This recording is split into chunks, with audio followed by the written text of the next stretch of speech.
Yo, yo, yo, what it is, what it was, what's it gonna be? Welcome. Welcome to the latest episode of the Gen Expertise Podcast, episode 30, entitled Survival of the Fittest. We Mm. are your host, Main and Rants, Welcome, aka welcome. Pod Deep. It's a Pause. I don't know why that's a pause, but pause. it's only right. Pause. What's up, bro? What's going on, man? I'm good, man. How you feeling? Chilling. I'm good, man. We 30% through our goal, man. Yeah, episode 30. It feels like another milestone. Episode 30, man, of our goal Episode 30. That's what's of up. 100 episodes. Yeah, While we we're at least drag going to do everyone along. 100. Yeah, we're at least going to do a century's worth of a podcast century's worth of episodes. So that's what it is. We're 30% through. Yo, we got a little heat wave here in New York. First we get blizzards, and now we got a 70-degree day. Yeah. Finally, like the snow is all gone. Yeah, it feels like it flipped for you guys pretty quickly. Yeah, pretty fast. It'll probably be back to 40 degrees in 5 days. So we got to get used to Have fun. enjoy the spring weather you got for now. A little 48 hours of spring. And it is daylight saving. So spring is officially on its way. Yeah, I didn't even realize that till middle of the day today, like that we lost an hour. It didn't occur to me till I looked at my watch, and my watch was an hour behind my phone. So that kind of messed me up today, to be honest with you. Yeah, anybody who has analog clocks around the house, yo, are freaking out. I never changed the time on my oven. But what a difference an hour makes, man. Yeah. So, survival of the fittest. This is around the time, this is kind of like one of those anniversaries, not in a great way anniversary, but March was when the world kind of shut down. And we're talking about the pandemic of 2020. Yeah. I think officially was March, I want to say it was like the 17th or the 15th or something, where I just know when the gym shut down. Everything officially shut down when the gym shut down. I think when it went like mainstream knowledge of it, yes. But I think officially was actually beginning in the beginning of January. I think you started to hear the first cases in China. Yeah. And then yeah, you're right though. Like by March, it had hit us. It was around my birthday. We had like a little celebration, and then maybe a week or so later, we started to hear about cases in the United States, and it started to get started to ramp up quite a bit, right? And you know what's crazy about that? Like, I don't know if this is related or not. I never really found out if I had anything at the time. But like a couple of months before that, I was really sick. Like, and I hardly ever get really, really sick. But I'm talking about sick where I had a fever, but I had the chills and I felt nauseous, and everything I was sweating. I had to throw up, and you name it. I had every symptom, right? So bad that I was sweating, but I was so cold with the chills that I was in the bed with a coat on. Oh. No exaggeration. Like I was in the bed. I had a winter coat on because I felt this chill, but at the same time I had a fever. Yeah. And a couple of months later, we started to hear more about COVID-19, and I swear I had it. I can't really prove it. I don't have any evidence of that. And that was before people started really getting tested, obviously. But I feel like I had it before it started to become like a mainstream thing. That was like October, November-ish, right? Yeah. Wasn't that? Yeah. And that was a case with a lot of people. So I did some reading on it like years ago when this happened. And there were a lot of people that I know personally that they were complaining about being down with the flu.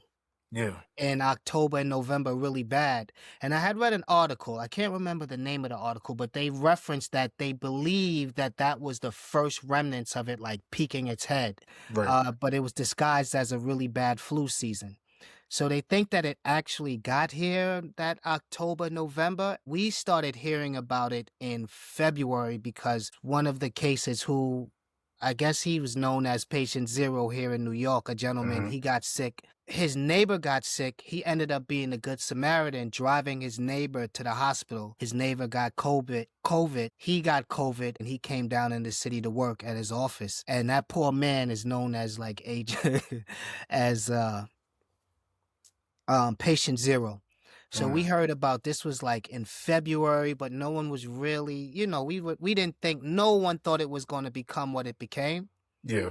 And then in March, that's when it just started getting serious, real serious. And then the world shut down. So this episode, we're going to talk about some of the things that we did to cope, some of how our pandemic experience was. And we'll also talk about how we will prepare for the future in case of such things happening again, like probably loading up on toilet paper.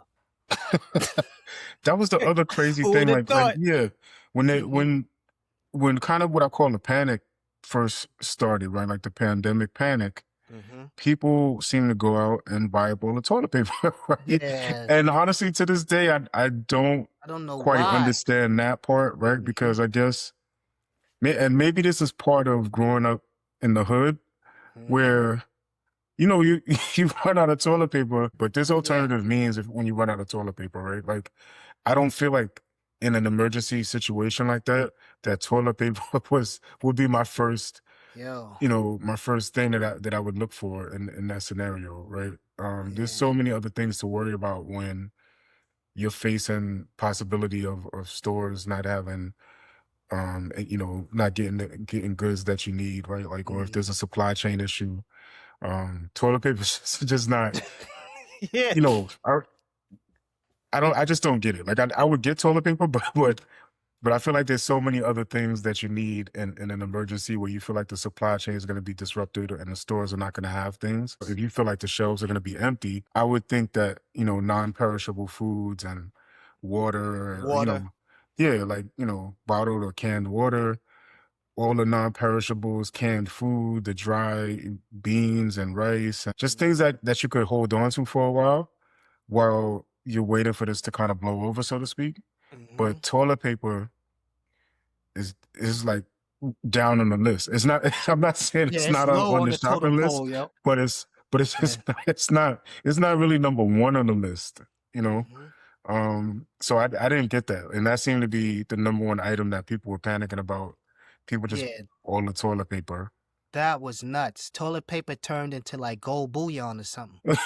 Yeah, I just didn't get that. And I remember there was memes out there like where people were pretending to sell toilet paper and make deals for toilet paper. Yeah, man. So yeah, it's funny how like the human mind works, because it's like, that became like mass hysteria. And everybody seemed to be focused on toilet paper at that time, where I just thought that was that was kind of strange. I don't know. Yeah, if that was our fire drill, we failed miserably. Yeah, toilet paper. And we failed miserably. If that pandemic was our pandemic fire drill for like an apocalypse or something, we failed miserably, yo. Yeah. But at least if you have a basement or you have a stock of toilet paper, yo, you're gonna pretty much be able to get whatever you want through trade and barter. So people people trade food for toilet paper. They trade everything. It It's was crazy. pandemonium, but it was crazy. So besides that,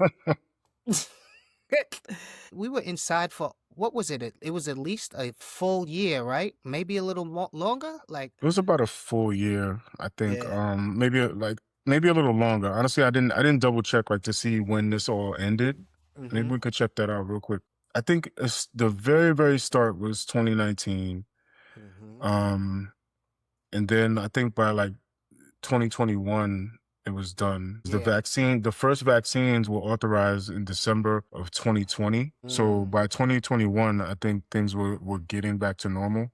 Yeah. Um, but yeah, it felt like longer, to be honest with you, with everything that had happened. One of the things I remember as one of the hardest things was the school situation. Oh. Because at the time, my daughter was in second grade, and my son was still daycare age. So we pulled him out of the daycare, And honestly, that was kind of a little bit of a relief financially because daycare is super expensive. Mhm. So, but we had to pull them out obviously because they were just at the time they weren't prepared and they just shut down. And that saved us, a ton of money on a monthly basis, to be honest with you. But Mhm. it was kind of a burden on us because now we got a daycare age child, and then we got a second grader. So I remember the school tried to have classes, and they would do remote schooling, but Mhm. they were doing this kind of over the iPad at the time, and then eventually like over a Chromebook. Yeah. But it was hard because the teachers would have school, but it wasn't like full school. They would try to give the kids assignments. They would kind of check in the morning, Mhm. check again in the afternoon, and that was pretty much it. And then they would assign them work like math and Yeah. reading type of work. It was But it almost was like college. sort of, yeah, like where the Like kids were, very young kids are yeah. were kind of on their own, right? Mhm. So they're trying to follow, and you could imagine like second grade. What was she? That means my daughter was like maybe 7, maybe 6 or 7, Mhm. um, and trying to follow along, and trying to pay attention and all this stuff.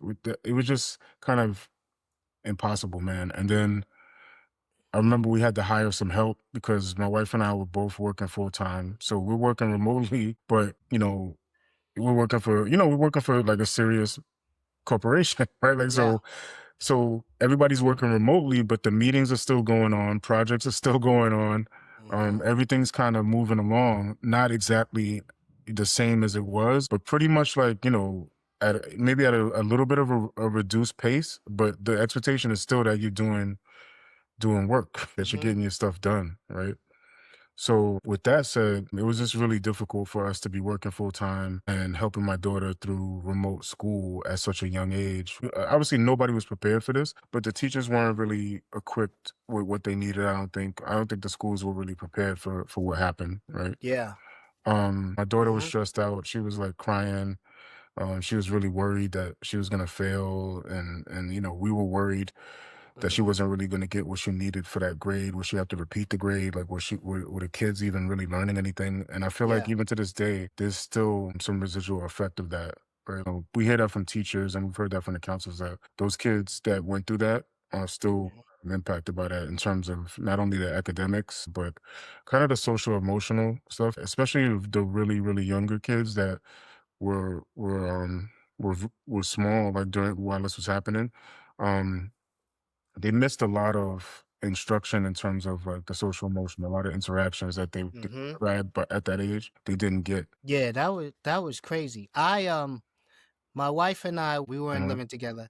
Um and I work, everybody knows now I'm a personal trainer. I'm an independent. So I go to people's homes, I train outside, and people would come to me to my home and they would train. So when the city shut down, no one was prepared for this. School wasn't prepared for this. The fitness field wasn't prepared for this. So we had to quickly learn how to adapt. And that went to going virtual. The good thing that came out of it was that we found a whole new stream to make money in a whole different way Right. to train people um through through necessities. But just not being able to just be out and about and just being stuck in the house was crazy. And I remember just the anxiety of going to work, and I was on the trains with like Clorox wipes. I'm wiping all the seats Right. down before I sit down. Then I just stopped getting on the train totally, and I was riding my bike into the city. And I remember the last day when I decided like, nah, I'm not. This was even before the city like totally shut down. I was working in a building,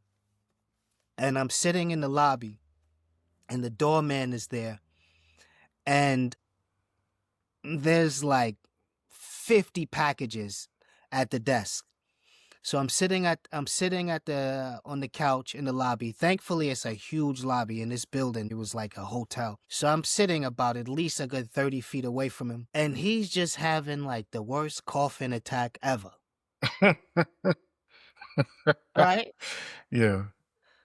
So I'm sitting there Was and I'm this looking. were people wearing masks by this time, or was that before? Yes. Okay. Yeah, people were like wearing masks. Yeah. So, but he didn't have his mask on and he's coughing and coughing. And I'm like, yo, hey, Charlie, we'll call him Charlie. Like, you all right, buddy? He said, yeah, Rance, I just got the flu or something. And I was like, that don't sound like the flu. I remember saying to him, that don't sound like the flu, champ. Nah, I'll be all right. I'll be okay. Meanwhile, he's literally coughing on every Amazon package Mm. as he's sorting in these Amazon packages. He's just having a cough attack. So I kind of like wiggled my way around the desk. I took like the furthest route away from the desk to get on the elevators. And I remember telling my client, like, yo, this is the last time I'm coming here, bro. Like there's no way I'm coming back to this building. Matter of fact, there's no way I'm coming out of my house until this blows over. And sure enough, though, that building ended up catching it really bad. Yeah, I could imagine. Yeah, so it was weird. It was weird just being home, um, not having to get up to go to work, not having to get up to actually do anything. We were just kind of Yeah, trapped in our homes, watching the news, being scared. People were dying. right. Um, a funny story and a not so funny story at the same time. Right before uh things got bad and before the city shut down, my brother had a 50th surprise birthday party down in North Carolina. So we traveled down to North Carolina for the surprise party. Hmm. And it was me, my parents, and my wife, who was just my girlfriend at the time. We went down. We all got in the car and went down to see him. Had a good time, a great time. We're sitting down there with a bunch of my family. We come back and my wife gets sick. She gets Mm. COVID. Like a couple of weeks later or a week later, she started getting the symptoms. And usually she would come by the house. Right. She would stay like a weekend or so. And, so she was like, I don't think that I'm coming. I'm going to come by this week because I got like a little sore throat. So you don't think that it's going to hit that close to home, Right. because it's something that you see on the news and it hasn't really spread yet. It's just something that you're hearing about. We don't know how serious it is. And I'm like, no, you'll be fine. You come on over. You'll be fine. It's probably nothing. She goes, nah, I think I'm going to play it safe and I'm going to stay home. And sure enough, she ended up getting COVID at the time where it was like the worst. Right. This was in March. Because she went So, with you to yo, we your brother's joke all the party. time. I was like, yo, if you would have got that like a week or two, you would have probably decimated a quarter of my family. We're sitting in my cousin's house. He has emphysema, so he has the oxygen in his nose. She's sitting next to him. They're laughing, they're hugging, they're talking. But she ended up getting it when she came back, traveling back and forth from work. She ended up getting it. And she got it bad. I didn't see her for almost a full month. It might have been a full month. All we Mm. could do was play Scrabble like over the phone. That was like our own contact. We would talk and you'd That have was your video calls. thing? And we would play Scrabble at night over the phone. And the one time I had to go over there and I had to drop off a package for her and I like had to like sit it at the door, knock on the door. She opened the door. I'm standing all the way back against the wall. She's standing at the door. It was like a surreal feeling, man. It was Yeah. a surreal feeling. So those were crazy times, man. Yeah. Crazy times. So let me ask you this. Did you is that kind of when you started doing more because you said like one of your clients, you told him hey, I'm not coming over here anymore. Yeah, Was those. that do you feel like that was where you started kind of innovating more in terms of like how you dealt with your clients? Like did you start dealing more with virtual sessions, video sessions, or more Yeah. outdoor? Like how did you handle just not wanting to go out to people's homes or to have people obviously people couldn't come to your home. Yeah. And So people didn't want me in their homes either. After a while, yeah, the absolutely. paranoia was crazy. You know what I'm Yeah, saying? how do you feel like you adjusted to that? Well, the one thing is that I did do, and I kind of got in front of it a little bit earlier. So I Right, started planting that seed with my clients early. Like, look, if this happens, like we can do virtuals, we can FaceTime, we can Google Meets or whatever. We all at the same time were kind of like, we never really thought about that. And most of my clients, the majority of my clients, I end up keeping through the whole pandemic because also what else was there to do? There was really right. nothing to do. So, Right. you're home all day, they will still wanted to work out, and then you wanna see a face that's not in your home or your building, the people that you're stuck seeing all the time, someone new to talk to. So it all worked out, and then it also started that's how I started branching and getting clients in other states like Detroit, Texas, California. A lot of people were fleeing New York. They were leaving and Right. moving out of state to different places. So when they moved, they still were able to work with me, to train with me, and a lot of them ended up moving back. But that's what happened, man. I got in front of it early, man. Because even though the city was shut down and the world was shut down, the bills got to be paid, bro. People they don't care.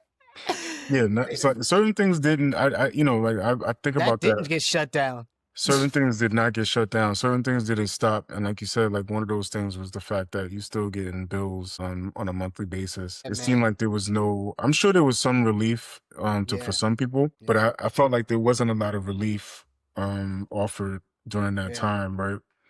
And folks like myself, like I work in a corporate environment where one of the things that struck me is that the scale at which we had to immediately go to remote work, Mhm, where people have been working remotely for years and even years before that, right?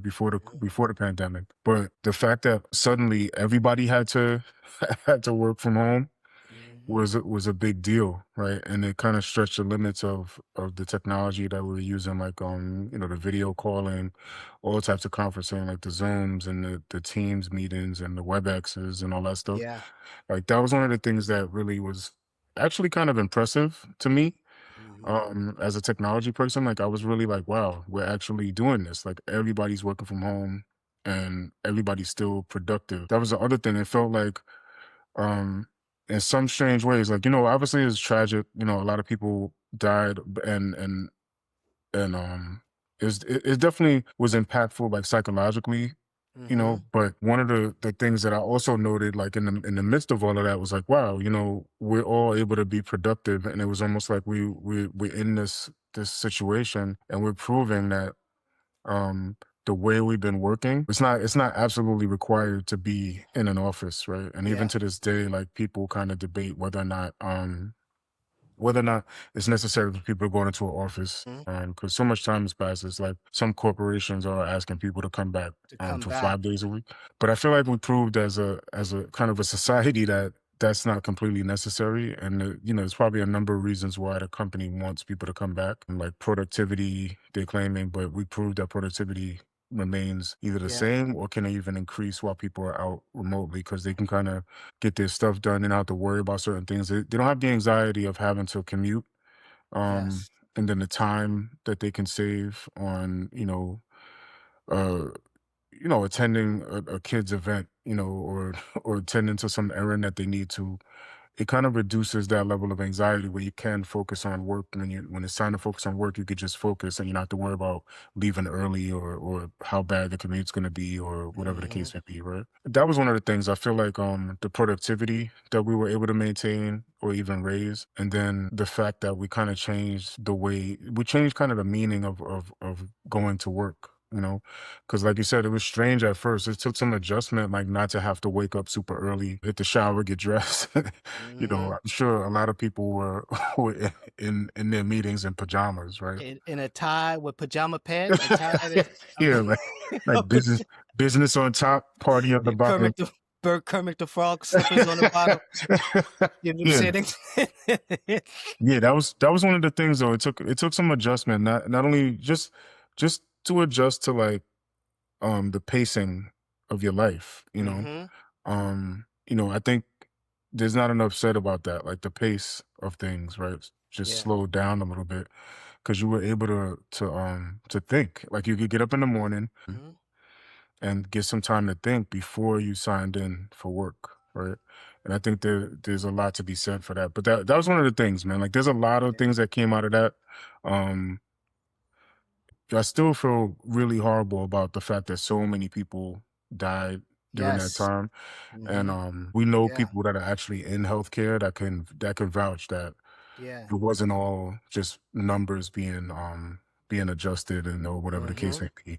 There was real cases of people passing away. So that's definitely like still kind of you know, it still resonates basically, Yeah. right? Shout out to those Uh, nurses and those doctors that was on the front line, dogs. Imagine dealing with it yeah, on the front line every day. Like you have to deal with it. Like the hospitals were so overrun. They were telling you if you called, you couldn't come into the hospital. They would literally tell you don't come in right, because they didn't want to risk contamination. You right, contaminating, you leave and you contaminate 100 people on your way. Basically, they were telling you unless you feel like you're literally knocking on heaven's door, stay home, don't come out, don't contaminate anybody else.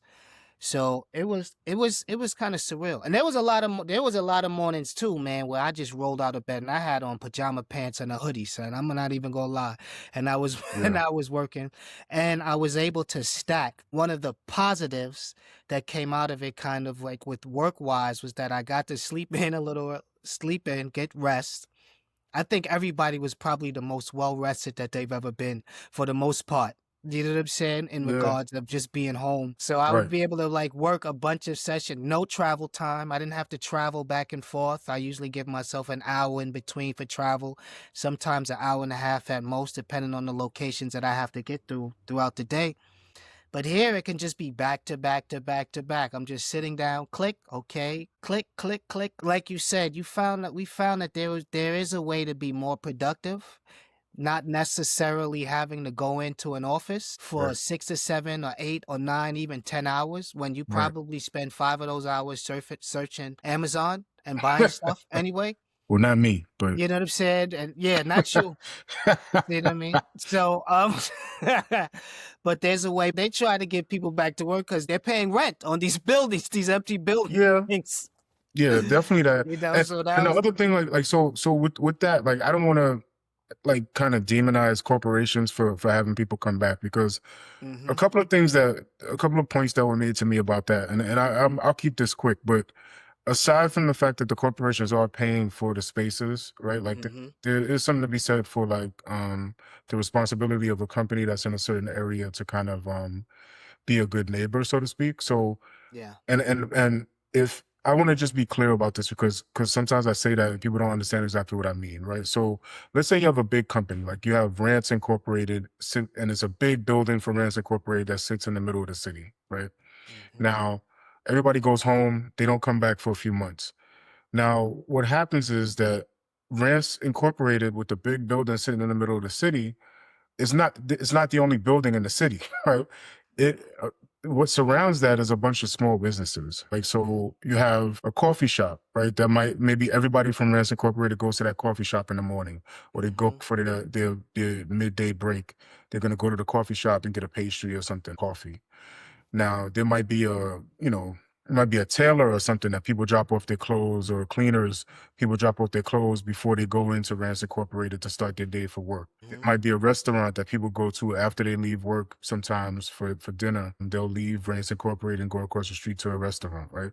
So I think, you kind of get the point of what I'm saying. Like when you have a large corporation, sometimes there's a responsibility of that large corporation not only to do business in that area or mm-hmm, that neighborhood, but also to kind of be a good neighbor in terms of you're kind of feeding the surrounding businesses, right? yeah, So you're kind of helping each other in a way.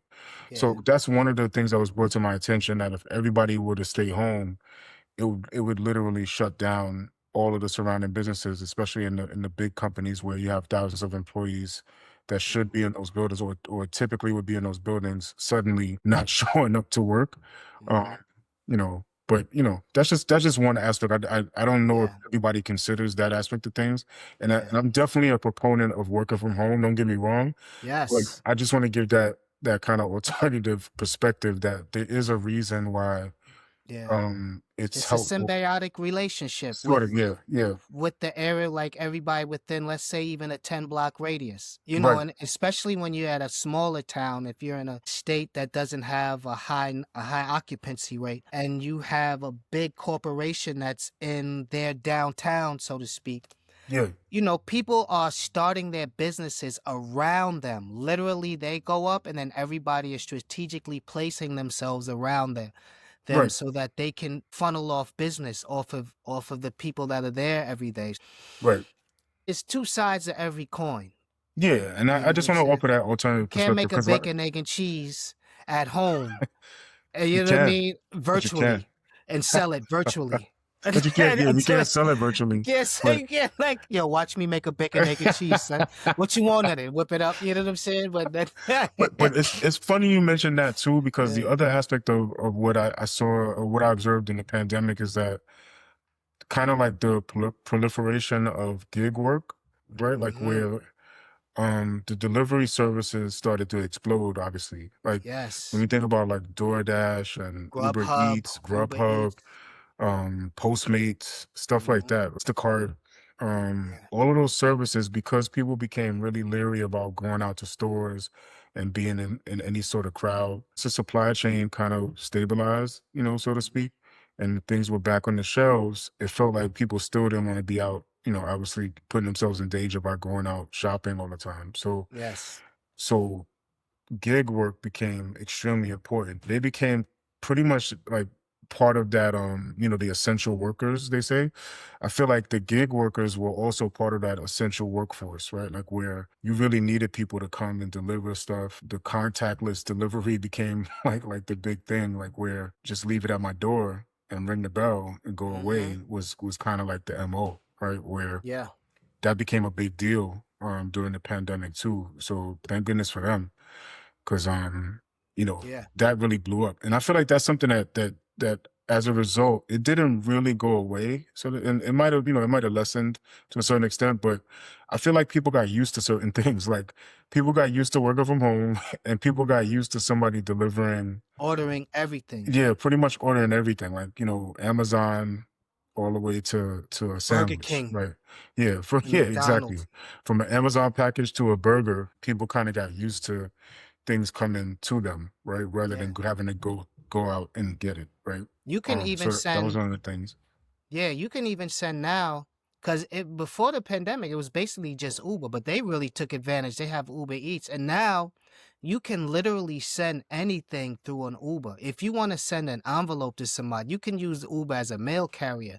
You can send Yeah, food through Uber. You can send like they come pick up.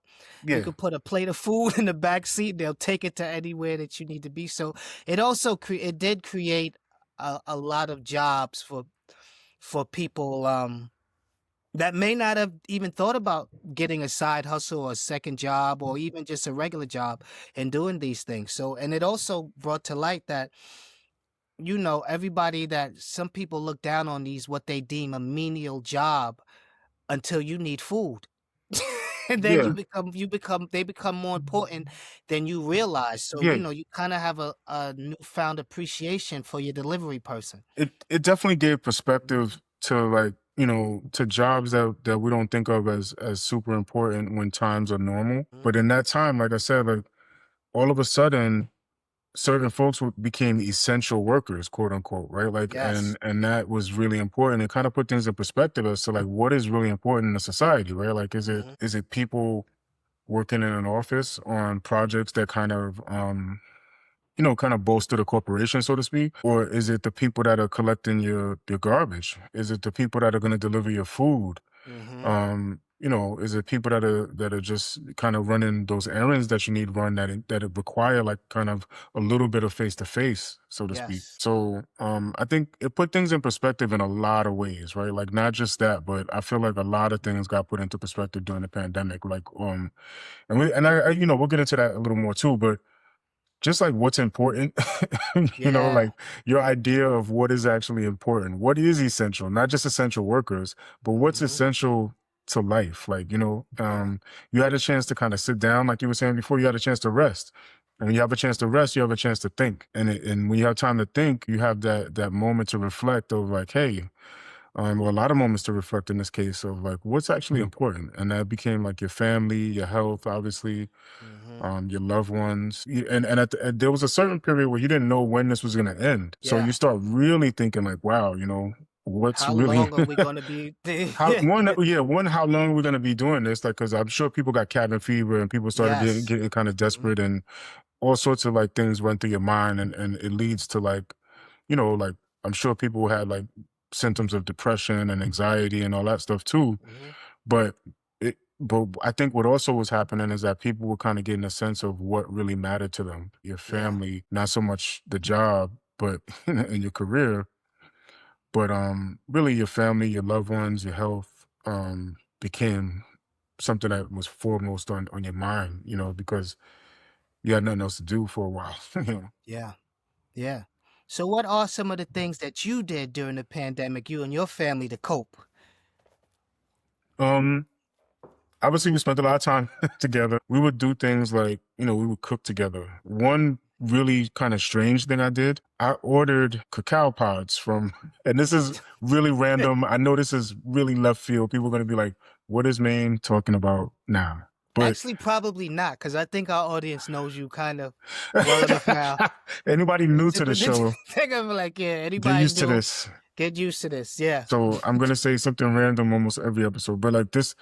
So, so one of the things that we did, or I initiated this was I ordered cacao pods, right? It was some sort of fruit company that was selling. It might have been you ever seen chocolate bars Yeah. on On the Instagram? I Instagram think guy. at some point he had like a fruit Oh, business, he right? had the he'd send you like a box of exotic fruits and things Yes. like that. So Yeah, I, that I was a big so thing during so the I'm pandemic pretty happened. sure I ordered this from his company, Hmm. but I know I ordered some black sapote. You ever had black sapote? Yeah. Like the I it's ordered like a that from someone else. So and yeah, I tried it. Yeah. like it's the fruit where it gets ripe. They call it like it's like a chocolate pudding fruit. But Uh-huh. anyway, that this was different. Like so, I ordered shout out to chocolate bars, but I um I ordered cacao pods, right? And the cacao pods, if people don't know, cacao pods are where you get how you make chocolate, right? Like basically, the cocoa bean or cacao bean is what chocolate is actually made of, right? Right. Mhm. So I went online. Tastes terrible, by the way, too. For those Well, that don't know, raw. you have to raw. It Well, tastes it's I'll get into bitter as that. I don't know what. It's terrible. Kind Hmm. of, but I'm gonna get into that. Yeah. I'm gonna explain, right? So Hmm. so the Yeah. cacao pod is like a long gourd, right? Like picture like if you know what a gourd is, it's like a almost like a rough looking melon, like a Yeah. very bumpy, rugged melon, and it's kind of Those weird orangey looking brown. squashes and pumpkin looking things that you see on Yeah, Halloween, but instead so it's a, sort of, yeah. but this one is oblong, right? And Hmm. it's kind of an orangish brown, right? And when you cut it open, there's these beans inside. Hmm. And the beans are surrounded by a jelly. So when you said that it tastes bad, the jelly is kind of like a membrane around the beans. So Hmm. it's a white membrane that kind of protects I don't know if it protects the bean, but it surrounds each bean, right? So uh, on that membrane, it's almost like a gel or like a melony, like a soft melony type of consistency, right? And when you taste it, it's really sweet. It almost has like a melon flavor, so that's actually really good, right? So that's how it starts. But the bean that you want is actually inside of that, right? Like, so you want to Hmm. like, you rip that open and the bean inside is something that you have to roast it first, right? So I roasted these beans. I put them all on the pan. I spread them out, roasted them so they were dried out. I ground them down into like a powdery paste Hmm. type thing. I ordered some butter, like a cocoa butter with it. Like so you mix up the cocoa butter with it, you mix in some sugar. Oh, I forgot but before that, you gotta ferment the beans Hmm. in their gel before before you strip them out. You gotta ferment them on low heat, right? So at the time, I had like a heat lamp that I put these things under. I put them under the heat lamp for like 3 days. You're supposed to do it for like about 5 days, but I Hmm. wasn't patient. So I just fermented them, quote unquote, for 3 days, right? And I left them on a low heat in a container where we maintain the same temperature, I thought, right? So once I did that, I stripped them down, I roasted them, ground them up, right? Put in the cocoa butter, put in a little, powdered sugar, right? And I bought molds for this too. Like I bought molds to make them into actual chocolate bars, right? And I did all this process with my kids. I don't know if my wife got involved much. I think when I start doing really weird stuff, uh, I'm going through the process kind of quickly, but this process took a long time. It took a long time, but the kids were excited to help me with this, right? So once everything was ground up, I put it in a pot with the cocoa butter, and I kind of heated it up. to the point where it became a liquid, right? So you let that liquid kind of cool off just a bit, like not so, so it doesn't harden. You let it cool off enough so you can put it in the molds. I poured that into the molds, and it came out like chocolate. Like it came out looking like a chocolate bar like you would get in the store. Like it had the little Mhm. sections because I bought the perfect, the rectangular molds with the little sections, almost like a Hershey Mhm. bar. Some of them I put like little rice crispy, like crispy rice in it. So it'll be like Mhm. a, You like a made a Nestle Nestle's Crunch bar? sort of. I made like a sort of a Nestle Crunch out of one of them. And the Yeah. kids, so the kids were excited. Like they helped me with all this stuff. Mhm. We finished, and let it cool, put it in the refrigerator, cooled it down. I gave them pieces, and they were like, tastes okay. After all that process, I thought they were gonna look, oh, it's the most delicious chocolate I ever had. Yeah. But honestly, it was more like dark chocolate. Even with Yeah. the sugar and the cocoa butter or whatever, like it was more. It had that more kind of sweetness that because I added everything I should add to it, right? Mhm. Um, but it wasn't like that sweet That chocolate sweet milk that kids, chocolatey. yeah, it Yeah. wasn't that milk chocolate that kids are looking for, right? Mhm. So that was one of the things we did. I know that story got kind of long. I'm trying to make it short, but that was one of the things. That was one of the things that we did during the pandemic because there was nothing else to do. We made chocolate from scratch from cacao pods. I'm not Yeah. doing that process ever again. That's Oh, a thank process you. strictly for when you're stuck at home. Since I was living by myself for the most part, Yeah, I worked out a lot. I'm lucky to have a gym in my basement. So that's how I spent a right, lot of time during the pandemic working out like literally every day in the basement. And since I am in a quiet part of the Bronx, I'm in an area in the Bronx that isn't as congested and as crowded as the inner city. I would get to take long walks and just right. enjoy the quiet. Honestly, at sometimes now I still miss that part. That's the part that I miss. I can just go out and take a nice long walk. There weren't people in the street like that. Maybe you'll encounter somebody on the other side of the street and you'd wave but I would just go on these long walks. And I mentioned one of our early episodes how we had a high school friend of ours, Jason, who he called me and we would walk like 10, 12 miles sometimes. And I got a lot of reading done. Uh-huh. um I took a virtual soap making class. I was probably in the best shape of my life, and I was just I probably read the most that I've ever read. Uh-huh. um I probably walked the most that I've ever walked. And then when she got better, she just came over and we kind of just rolled the rest of the pandemic out together. So then I had company and we would go out and we would take long walks together. We would cook together, try out Uh-huh. different recipes. So I kind of miss the tranquility of it. I really miss like just getting a good night's sleep, like 8, 9, 10 hours of rest, going outside, enjoying, just sitting Yeah. outside. I also have a backyard. I'm also blessed to have a backyard. So just going out and sitting in the backyard on a nice sunny day and just Right. relaxing. You know Yeah. what I mean? And just Definitely. being able to talk to your friends because they don't have anything else to do either. So they're just, just having conversations with friends and family. So I do miss sometimes when like through the hustle and the bustle of just life in general. Yeah. um, we didn't have we didn't have 3 kids. It was only our oldest. So it was like we just had a lot of time. We just had so much time just to enjoy each other's company and like I said, take long walks and cook Right. and just bug out and get to know each other. So we didn't have any pandemic babies. Pandemic babies are in like the first and second grade right now, I believe. Yeah. Yeah. So our little one didn't come along till like 3 years later. I'm not gonna lie, the pandemic uh made and broke a lot of relationships, dogs. Well, yeah, I don't have the data for that, but but You know, you know what I'm saying? I would imagine, yeah, I would imagine so because You you're know? stuck. Because it's one thing to be stuck in the house by yourself, but it's Mhm, another thing to be stuck in the house with your girlfriend or your boyfriend, your spouse or mhm, and kind of really for the first time having to spend that much time together. I could mhm. imagine that's either going to bring you closer or it's going to Yeah, drive you crazy, yeah, right? But yeah. obviously I don't know the numbers, but yeah, I could just imagine that some people.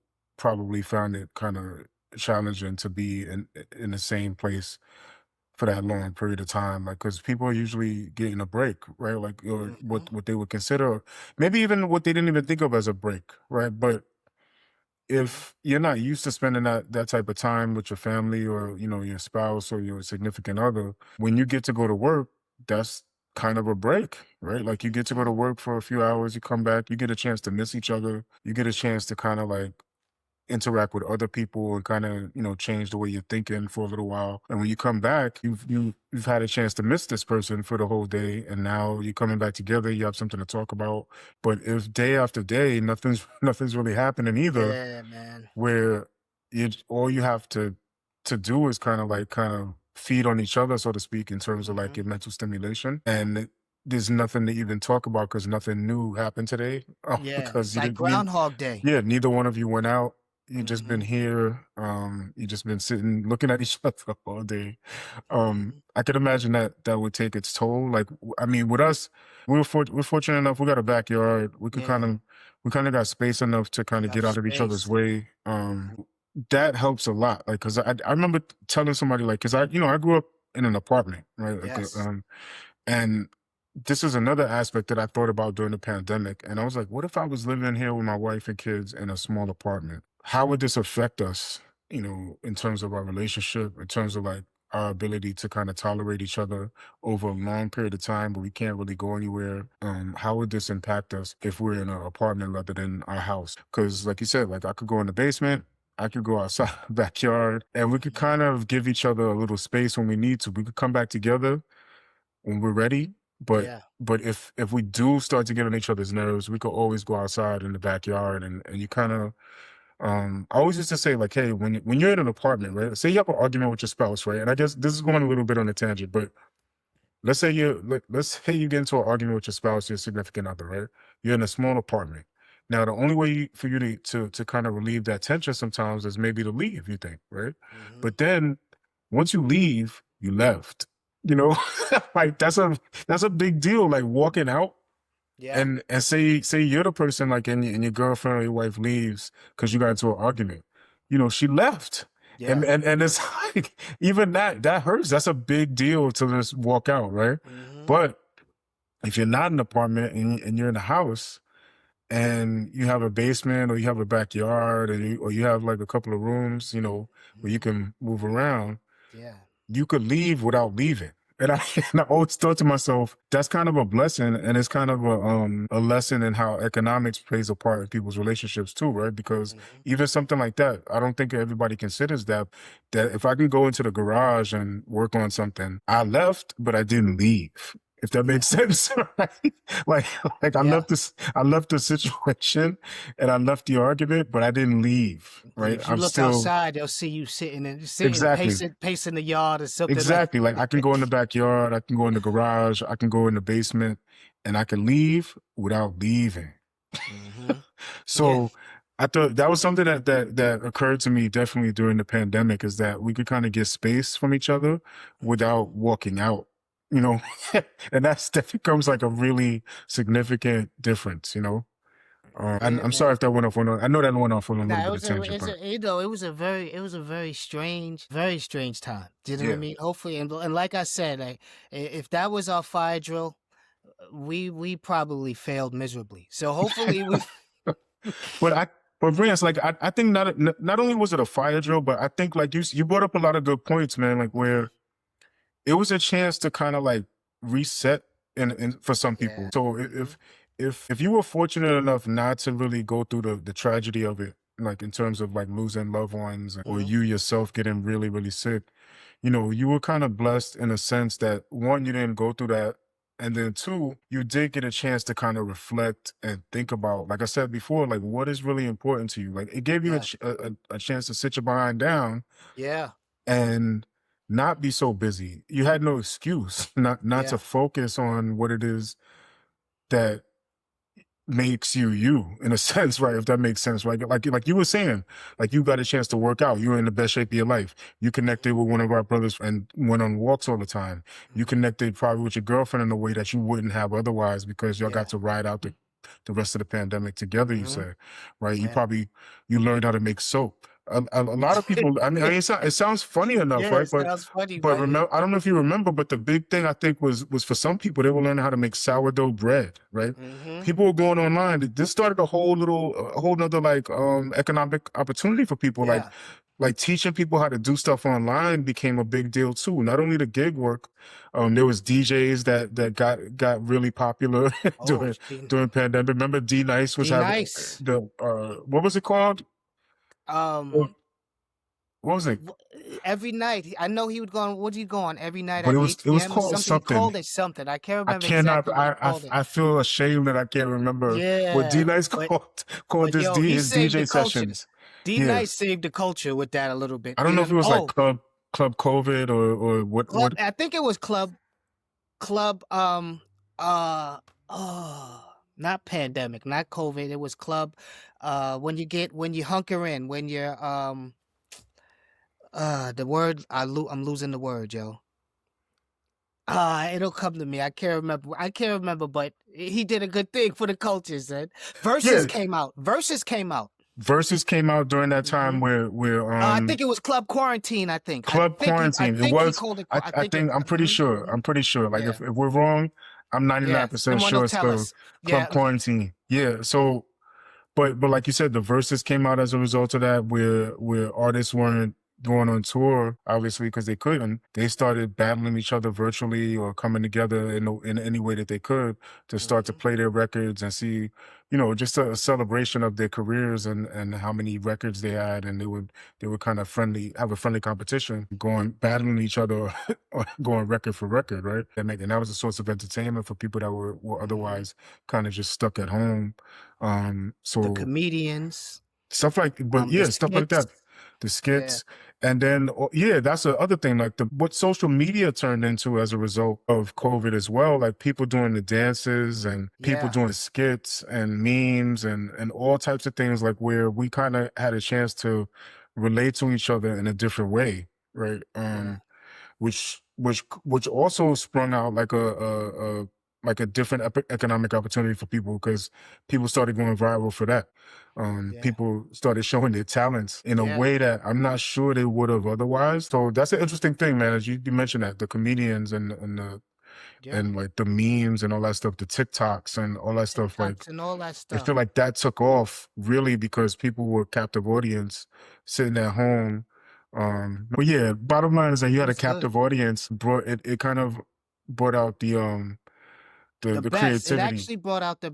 You know what's the funniest thing? Like we just did an episode of on the dangers and the pitfalls of like social media and the internet, and Yeah. we did a prior episode even before one of our earliest episodes on the dangers of social media and the internet. But I'm not gonna front. Social media and the internet did not let us down during the pandemic, bro.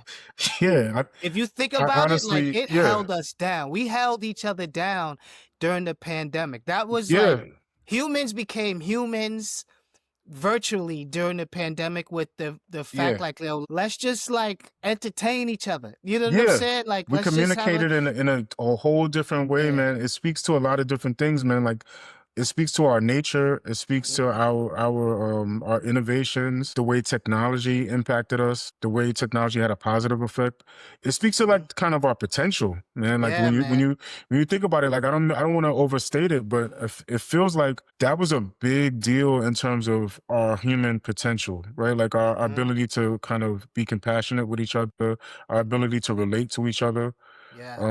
our ability to entertain each other and make each other Yeah, happy man. at a time where really could have been like more of a sad and depressing thing than it actually was, right? Yeah. Like I'm sure, and like I said, I don't want to diminish for anybody that went through a tragedy, but if you were blessed enough to not be touched, as severely by this, Mhm. there was opportunity there to kind of see the best in people, right?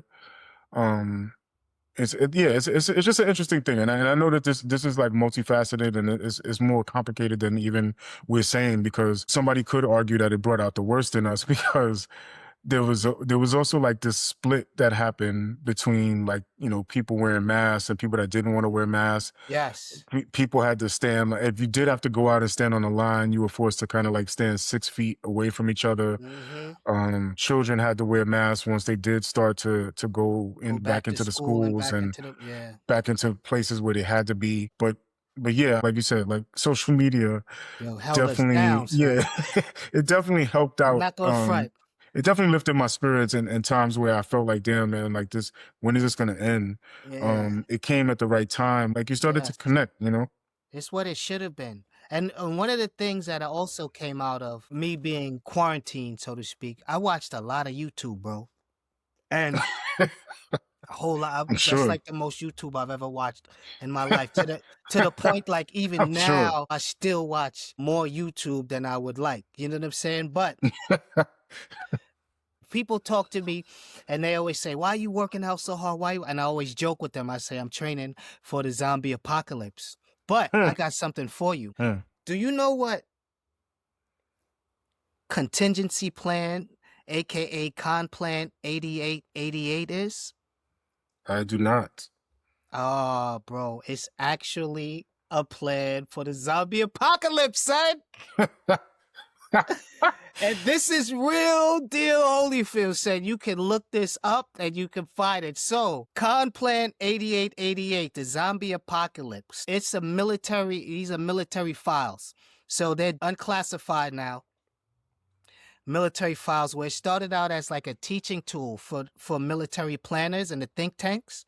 And it started out kind of like what's the worst case scenario type thing, but it actually became something that they were really planning for, bro. The zombie apocalypse. Yes. So I felt you'd get a kick out of this because we literally think of anything. I wouldn't have guessed this, but So check okay. this out. Check this out. Yeah, man. So there are 1, 2, 3, 4, 5, 6, 7, 8 different zombies that the military has prepared for in this Con Plan 8888.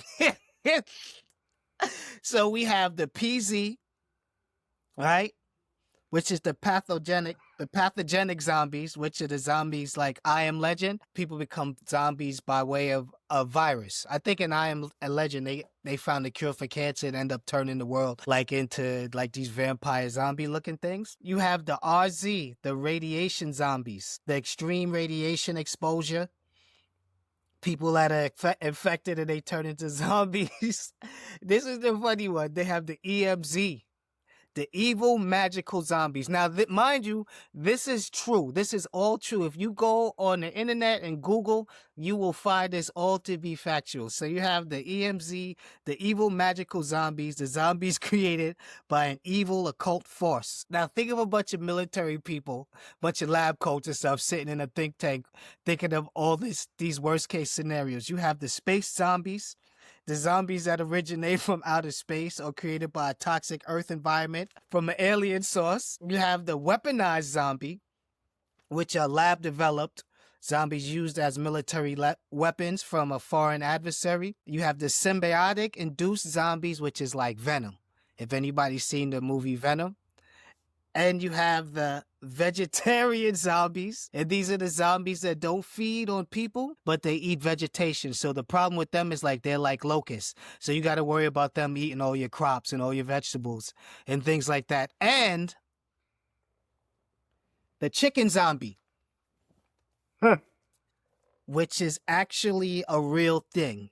The chicken zombie is actually a real thing, and it's when chickens get improperly euthanized with carbon monoxide, and then they get like left in a pile of bodies, and then a couple of them usually like crawl out and just wander about aimlessly until their organs fail and they die. So that's Con Plan 8888.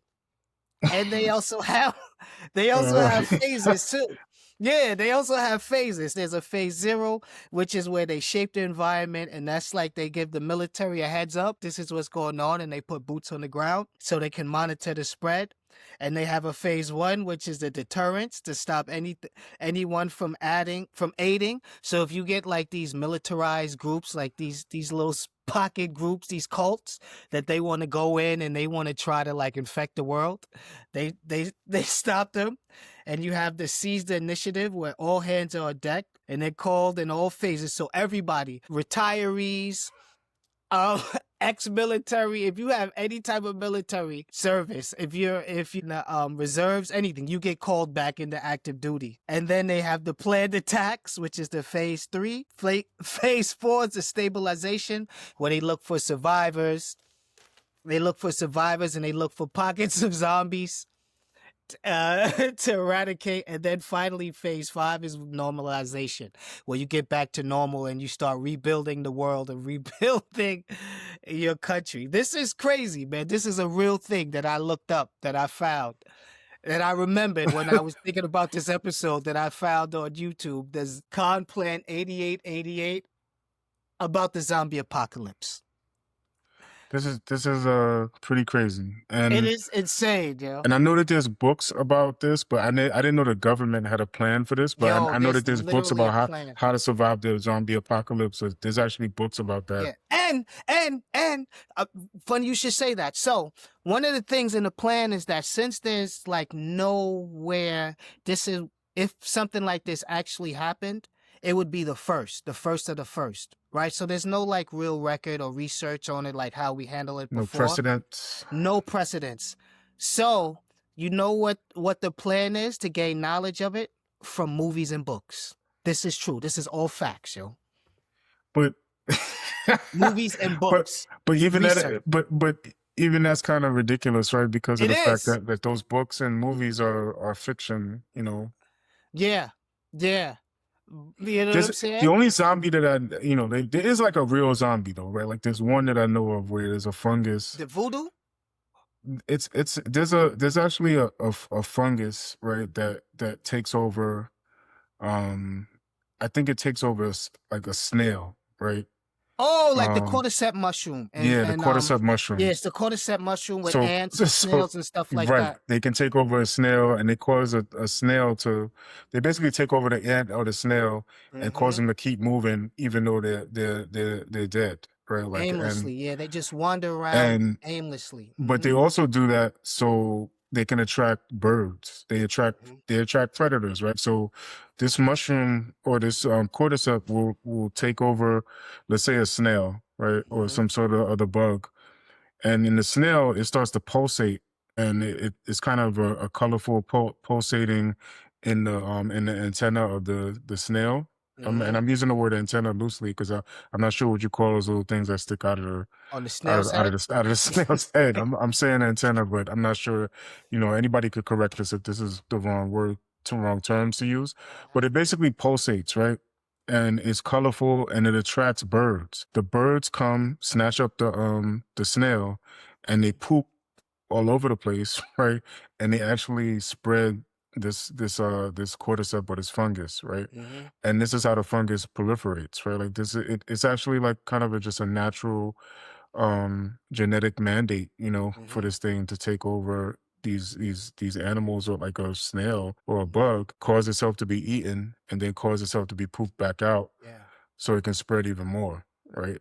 Um That's crazy. And that's based on like that the video game and the TV series that came out on HBO, the Last of Us, is based on that. Is I based didn't know on that. like, yeah, the Last of Us is like the world is basically you get infected through, I think it's the cordyceps mushroom, I think. I haven't Yeah. or some type of fungus, and it turns us into these zombie like creatures through this So fungus that attacks the mind in its different stages. Yeah. so maybe so I was saying before, kind of, I was making a joke out of it, but I was thinking, okay, like any theories we have about zombification, so to speak, are all fiction. But if they're based on the cordyceps and the cordyceps' ability to take over the host body and Mm-hmm. keep it moving and keep it sort of quasi alive, Yeah. even after it's actually dead, then that is a form of kind of zombification. Yeah, man. And there's no telling, because I have read where some people suspect that those mushrooms can also have an impact on the human brain. Mhm. So, Yeah, and it's and it crazy. and it could do stuff like change the personality of the person and stuff like that, right? Mhm. If it gets its way into the brain, Yeah. it actually changes the person's personality. So it is sort of in control in a way. And Mhm. yeah, I mean, you guys can look this up. Like I don't have Yeah. all the details offhand, but it's just that you brought this up. Yeah. But if you want to look this up, you guys can look up like zombie snail or zombie bug. Cordyceps Um, mushrooms. yeah, you're gonna Um, find yeah, if you Google zombie bugs or zombie mhm. snails, you're gonna definitely find a lot of information on what we're talking about as far as like cordyceps mushrooms taking over And other the motor funguses. function. Yeah, they take over Mhm. the motor functions of these bugs and snails, and they spread themselves by allowing themselves to be eaten by predators and kind of pooped out later. Mhm. Um, Yeah, so it's it's crazy. possible. You it's possible. You never, yo, you never know what you're gonna hear on the Gen Expertise podcast, Yeah, bro. I don't know I don't know what you're gonna hear on the Gen Expertise Yeah, podcast. yeah, I don't know what I'm gonna say. I don't know what I'm gonna say on the Gen Expertise we never podcast know. anymore. But I did get, if you wanna do, well, you could just go to YouTube, and if you type in Conplan 8888, but what I saw is I like to watch this one channel called Infographics. You probably have you ever watched Infographics? It They rings a talk bell, about all but I types of can't. things, and it's like a cartoon. So I just happened to stumble across it during like the pandemic, and they were talking about there's actually a plan for the zombie apocalypse, and it's called Contingency Plan 8888. I think it's like Conplan 8888-11 is its official. And they talk about how the best ways is like by fire, but they say also the toughest zombie would be the evil monster zombie because it would be like magical, evil magical zombie. They wouldn't quite know how to deal with it with normal weapons, so they would Mhm. recruit the chaplains. They have a chaplain, the chaplain, military chaplains on deck. So there Right. you go. And just a quick correction Yeah. on the zombie. There is a zombie snail, right? But it's Hmm. not. But in this particular case, it's not a cordyceps. Hmm. It's a parasite that takes control of the snail, and then allows itself to be eaten by a bird. So I was right about all the other stuff, but there are funguses and cordyceps that do infect bugs, Yeah, I think and cordyceps do is the same mostly in thing. the ants. I think cordyceps Okay, usually yeah. attacks ants because then the ants they climb up to trees and then the cordyceps just like burst out of them. And then we pick them, grind them up, and turn them into powder, and we drink them. Cordyceps. Yeah. I So myself drinks cordyceps yeah. powder. It's good for energy and stuff. So But it's definitely there's mm, definitely a parasite though that will turn a yeah, snail into what they call a zombie snail, yeah, and it does what I said. Like it'll attract a bird to eat it and allow itself to be pooped out, and that's how it will kind of move and spread, right? yeah, So I guess the bottom line is that zombification is possible either through yes, parasites or yes. through mushrooms. Do mushrooms and there's more to think about during these type of emergencies than toilet paper. If you don't get anything, toilet paper is the least of your problems. Yeah, giving you something to think about. So, anything else you would like to add, my friend? Um, Just one other thing, like another thing that came to mind as we were talking about the pandemic is just like kind of what to do in case the supply chain Yes. does get gets disrupted, right? Because Mm-hmm. something like going out to buy toilet paper is as a direct result of people thinking that the shelves will be empty, right? And I wanted people to like we could talk about this in a whole nother episode, right? But I just wanted to Mm-hmm. touch on it quickly that um I just wanted to encourage people to prepare just in case something like that would have happened, right? Like you should be prepared to a certain extent in Mm-hmm. case the shelves would be empty. And think about what do I do if just like maybe a few days, right? But what if the supermarket didn't have anything in it for a few days? Let's say Mm-hmm. 2 to 5 days, the supermarkets are empty, Costco's empty, Yeah. BJ's, Sam's Club. You go there and the shelves are empty. What are Mm-hmm. you doing to prepare for what if scenarios like that? What if that happens? Do you have a few days of food? Do you have a few days of water? What if your water shut off? What if the power goes out? Mm-hmm. In addition to the supply chain being disrupted, what are you doing to prepare? Is another question I had because that comes up when I think about the pandemic as well. Just because of supply chain disruptions and with everything going on in the world, I feel like I should encourage people to think a little bit about what you can do to be prepared for like Yeah. power outage, chain problems. Just what are you gonna do? Like, what Yeah. do you have a little community that you're gonna work with? Do you have enough food store? Do you have non-perishable food like What are your rice, skills? beans? What are your skills you're gonna use? Mhm. What do you do when the lights are out? Do you have, are you gonna use candles? Are you gonna use lights that are battery Mhm. powered? Do you have a radio? Do you have a Um, Mylar blanket? do you have Mylar blankets? There you go. Do you have Mhm. sleeping bags in case it gets Mhm. cold? Do you have a tent? Do you Yeah. have flashlights? Do you have all types of Yeah. do you haves, right?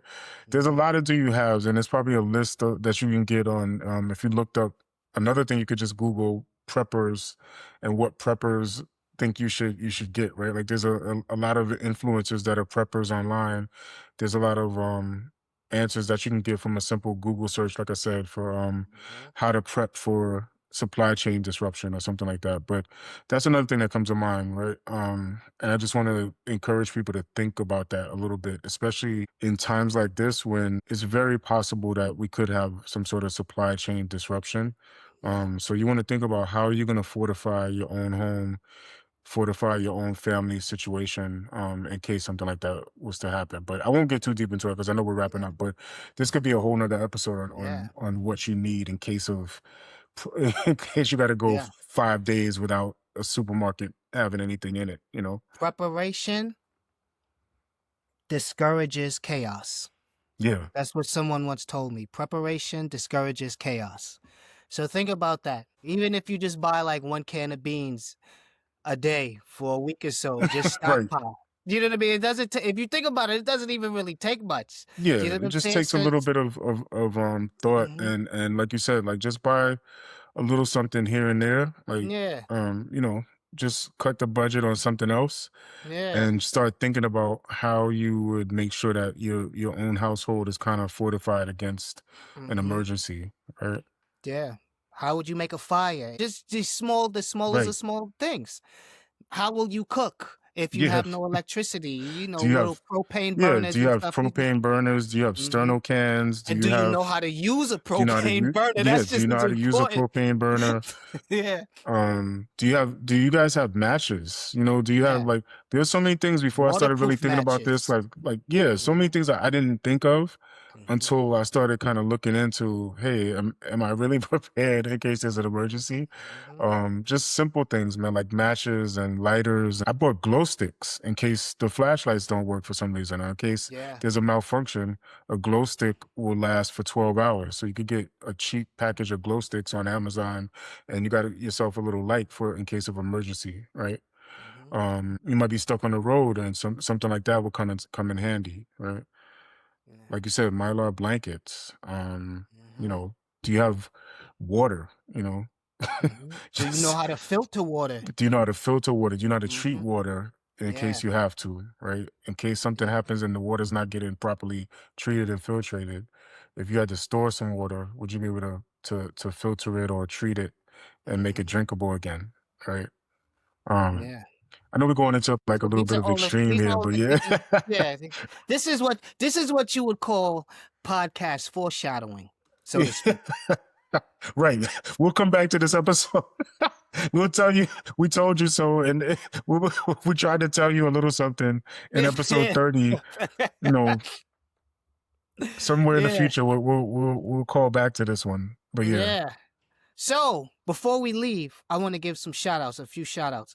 sure. We always shout out, we said Singapore last week, we have Lithuania, we have Finland, we have Germany, we have Spain, we have um but let's shout out some locals. So I want to give a shout out to Ashburn, Virginia, whoever's listening to us in Ashburn, Virginia.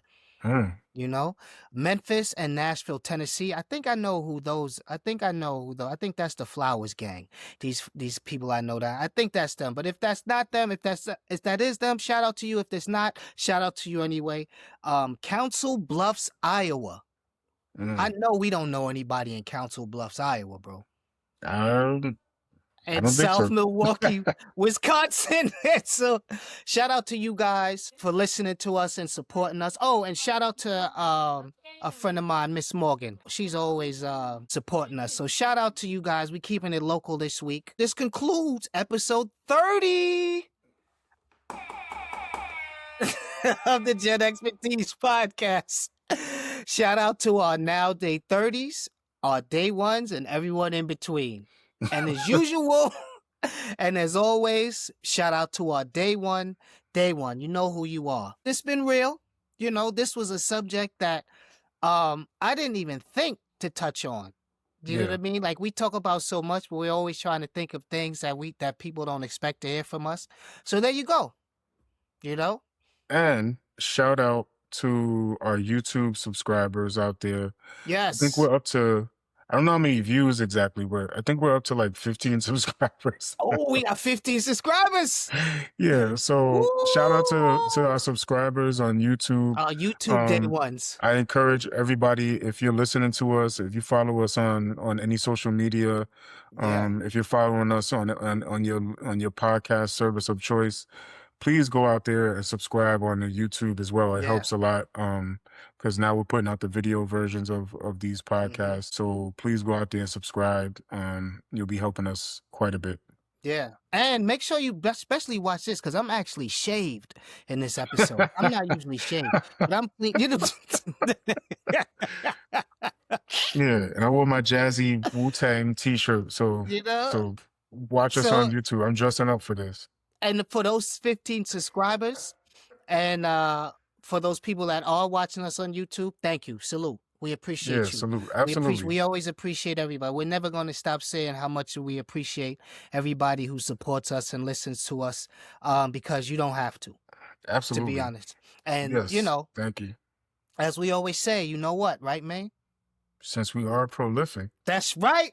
Since we are prolific, we will be back on your dial. Same Gen X time, same Gen X place. Next Wednesday on audio and on video. all your most popular podcasting streams and on YouTube. As we say also, because we say a lot of things every week. Power to the podcast. Power to the podcast. Peace. Peace.